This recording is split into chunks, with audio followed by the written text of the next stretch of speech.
Hello everyone, welcome back to the next tutorial. हम इस tutorial में ये करेंगे कि जो हमने फिंगरप्रिंट लास्ट टाइम जनरेट कर लिए हैं हम उनको यूज़ करेंगे मशीन लर्निंग में। हमने ऑलरेडी फिंगरप्रिंट्स को मशीन लर्निंग में यूज़ कर लिया, लेकिन लास्ट टाइम जो हमने मॉडल यूज़ किया था वो एक सिंपल मॉडल था। इस दफ़ा हम 3 से 4 मॉडल्स को यूज़ करेंगे और कंपेयर करेंगे कौन सा बेस्ट वन है। तो ये एक रफ़ गाइडलाइन होगी कि कैसे हम फिंगरप्रिंट को एक मशीन लर्निंग एल्गोरिदम में यूज़ करके उसकी सॉल्वेबिलिटी को प्रिडिक्ट करते हैं। चलिए लास्ट टाइम एक दफ़ा देख लेते हैं कि हमने किया क्या था।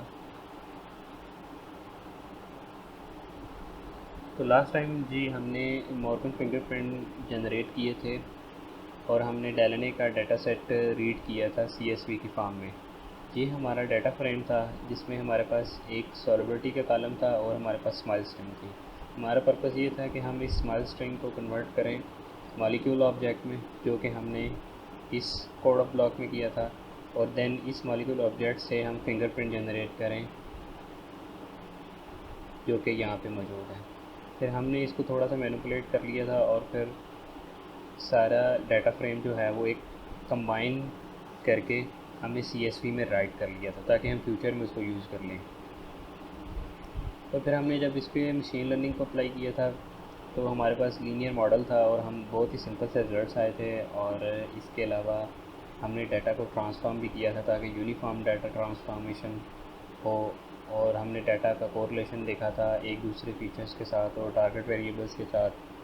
फिर हमने जब लीनियर मॉडल यूज़ किया और फिर उसकी मैट्रिक्स को देखा था।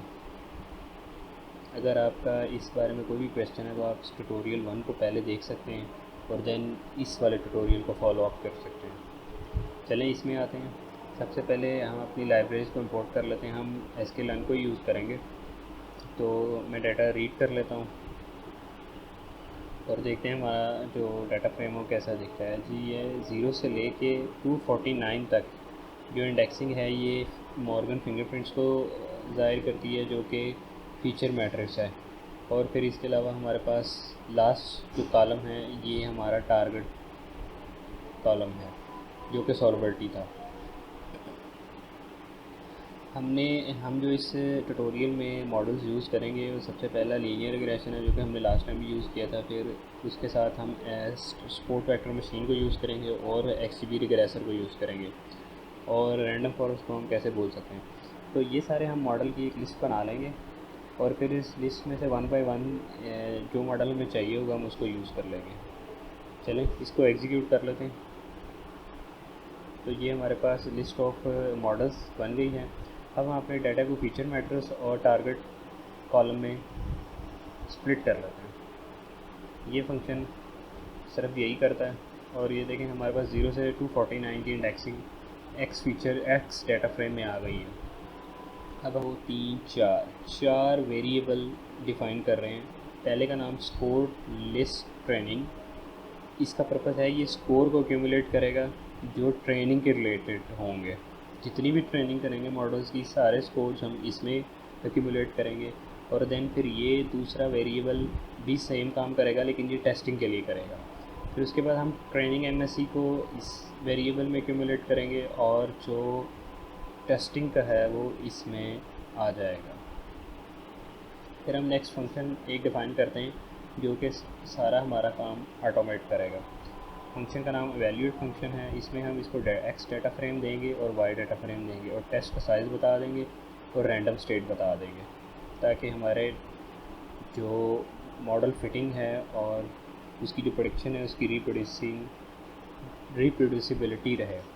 तो सबसे पहले हम ट्रेन टेस्ट स्प्लिट को यूज़ करते हैं इस फंक्शन के अंदर, जो कि एक्स और वाई डाटा फ्रेम को लेगा, टेस्ट साइज़ को लेगा, रैंडम स्टेट को लेगा और हमें x train, y train, x test और वाई टेस्ट बना के दे देगा।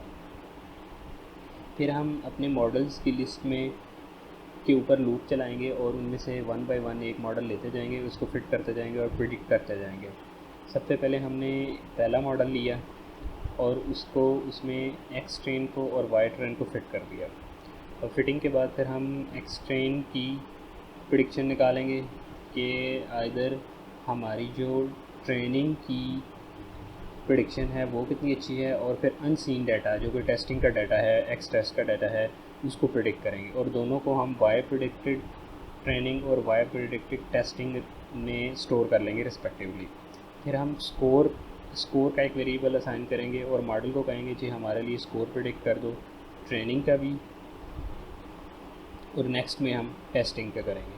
और फिर हम जो वेरिएबल हमने पहले डिफ़ाइन कर दी है स्कोर लिस्ट ट्रेनिंग का, तो ये हमारे लिए ट्रेनिंग को एक्यूमुलेट कर लेगा, जो कि यहाँ से स्कोर हमारे पास आया होगा, ये जो है वेरिएबल इसको एक्यूमुलेट कर लेगा। और उसके बाद फिर हम सेम काम टेस्टिंग के लिए करेंगे।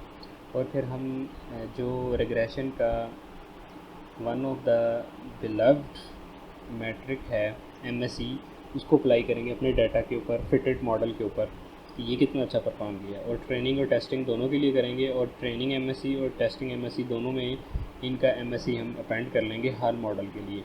ये सबसे पहले लीनियर मॉडल के लिए चलेगा, फिर SVR के लिए चलेगा, फिर XGBAR रिग्रेसर के लिए चलेगा, और फिर रैंडम फॉरेस्ट के लिए। और चारों के लिए ये 4 दफ़ा चारों के लिए जो है ये एक वैल्यू स्कोर की, जो कि ट्रेनिंग का स्कोर होगा, टेस्टिंग का स्कोर होगा, MSE ट्रेनिंग होगी और MSE टेस्ट होगा, सबको कैलकुलेट कर लेगा। और हम इसमें से फिर इन वेरिएबल्स को रिटर्न कर लेंगे। चलें इसको एग्जीक्यूट कर देते हैं।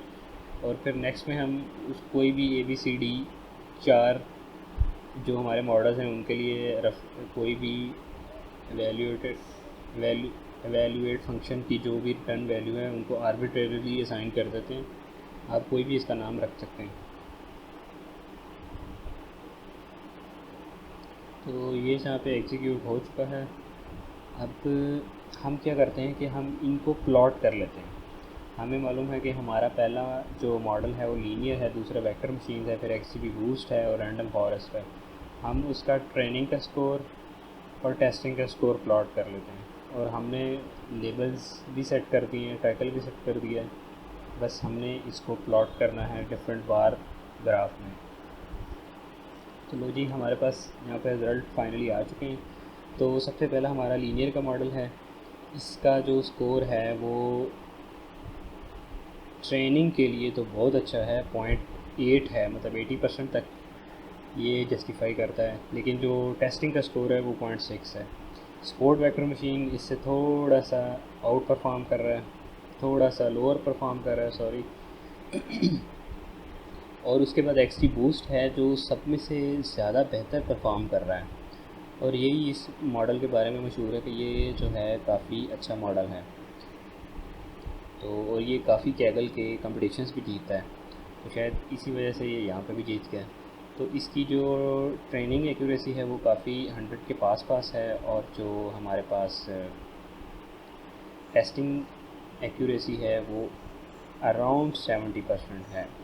स्टिल मॉडल इतना अच्छा नहीं है, लेकिन ये है कि जो हमारे पास डाटा है, जो हमारे पास फिंगरप्रिंट है, वो उसकी बेस पे और जो हमने मॉडल यहाँ पे कंपैरिजन में यूज़ किए हैं उनमें से ये सबसे अच्छा है। तो आप इनको यूज़ कर सकते हैं। दूसरे नंबर पे अगर हम देखें तो हमने अपने जो फिंगरप्रिंट्स हैं इनको लिमिट किया था 249 तक। अगर हम अपने एक्स फीचर मैट्रिक्स को बढ़ा दें तो मुमकिन है कि ये जो इसकी एक्यूरेसी है XG बूस्ट की और बाकी अदर की भी शायद ये बढ़ जाए। तो अगर आप इसको टेस्ट करना चाहते हैं और आपके रिजल्ट्स अच्छे आते हैं तो काइंडली मुझे ज़रूर बताइएगा कमेंट में, तो मैं भी इसको ज़रूर टेस्ट करूँगा। तो बाकी ये रहा हमारा आज का ट्यूटोरियल। इसमें हमने जो है वो मॉर्गन फिंगरप्रिंट को जनरेट किया और फिर उसके बाद हमने इसको यूज़ किया मशीन लर्निंग में। मशीन लर्निंग में हमारा पर्पज़ यही था कि हम सॉल्युबिलिटी को प्रेडिक्ट करें। तो हमारा जो XG बूस्ट का मॉडल है उसने सबको आउट परफॉर्म किया है, और इसकी जो अनसीन डाटा है इस पे ये रफली 70% जो है वो ठीक बात करता है, ठीक प्रेडिक्शन करेगा, और बाकी 30% जो है वो एरर मार्जिन रहेगा।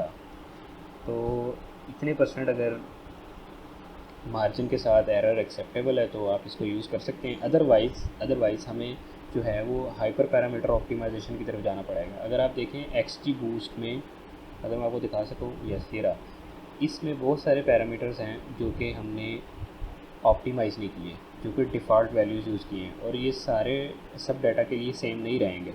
हमें इसे डाटा टू डाटा चेंज करना होता है, और इसके लिए हमें हाइपर पैरामीटर ऑप्टिमाइजेशन करनी पड़ती हैं।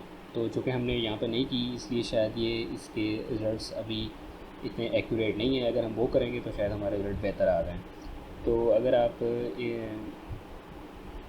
आप फ्यूचर में इसको पैरामीटराइज़ करना चाहते हैं और आप पैरामीटर आपके पास हैं, तो आप ज़रूर कमेंट सेक्शन में डालिएगा, ताकि हम और बाकी लोग जो इसको देख रहे हैं वो उन पैरामीटर्स को यूज़ करते हुए फॉर द सेम डाटा जो है वो मॉडल को ट्रेन कर सकें और उस मॉडल को प्रेडिक्शन के लिए यूज़ कर सकें।